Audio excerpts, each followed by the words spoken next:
નમસ્કાર દર્શક મિત્રો, હું શીતલ મહેતા ન્યૂઝ ઓફ કચ્છમાં આપનું સ્વાગત છે। જોઈએ આજના સમાચાર। કચ્છમાં બેફામ દોડતા વાહનો લોકોના જીવ લઈ રહ્યા છે। મુન્દ્રામાં હિટ એન્ડ રનમાં 2 યુવાનોના મોત। એક મૃતક યુવાન 3 દિવસ પહેલા બાળકનો પિતા બન્યો હતો। કચ્છમાં બેફામ દોડતા ભારે વાહનોના કારણે જીવલેણ માર્ગ અકસ્માતની ઘટનામાં સતત વધારો નોંધાઈ રહ્યો છે। 2 દિવસ પહેલા આદિપુરમાં બાઇક ચાલક વિદ્યાર્થીનું હિટ એન્ડ રનમાં મૃત્યુ થયું હોવાની ઘટના હજી તાજી જ છે। ત્યાં મુન્દ્રામાં 2 યુવકો અજાણ્યા વાહન તળે આવી જતા મોતને ભેટ્યા છે। આશાસ્પદ યુવકોના અપમૃત્યુની ખબરથી સમગ્ર જિલ્લામાં અરેરાટી ફેલાઈ જવા પામી છે।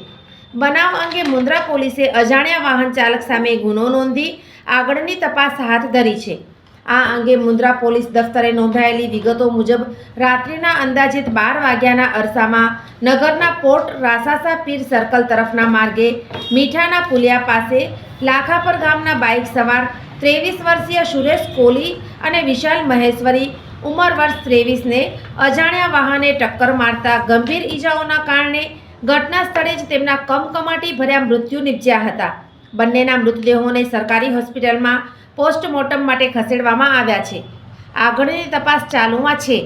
બનાવના ફરિયાદી દિનેશ હરજી કોલીનો સંપર્ક કરતા જાણવા મળ્યું કે તેમના નાના ભાઈ સુરેશના ઘરે 3 દિવસ પહેલા જ પુત્રનો જન્મ થયો છે।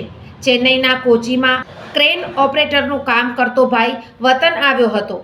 ગઈકાલ રાતે 3 મિત્રો અને પોતે 2 બાઇક પર હોટલમાં જમવા ગયા હતા।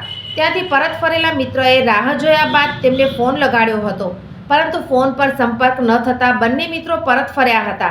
ત્યારે ઘટના સ્થળે પહોંચતા લોકોની ભીડ વચ્ચે સુરેશ અને વિશાલને મૃત હાલતમાં જોયા હતા અને ઘટનાની જાણ કરી હતી। દરમિયાન આ મામલાની ગંભીરતા એ છે કે હતભાગી સુરેશના પત્નીને હજુ સુધી આ દુર્ઘટનાની જાણ પણ કરાઈ નથી।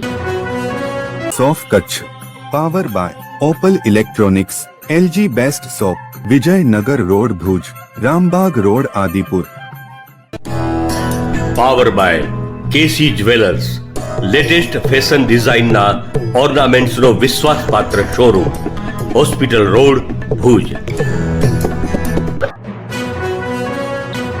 દર્શક મિત્રો, આજે તારીખ 24 ફેબ્રુઆરી 2025 આ હતા આજના સમાચાર।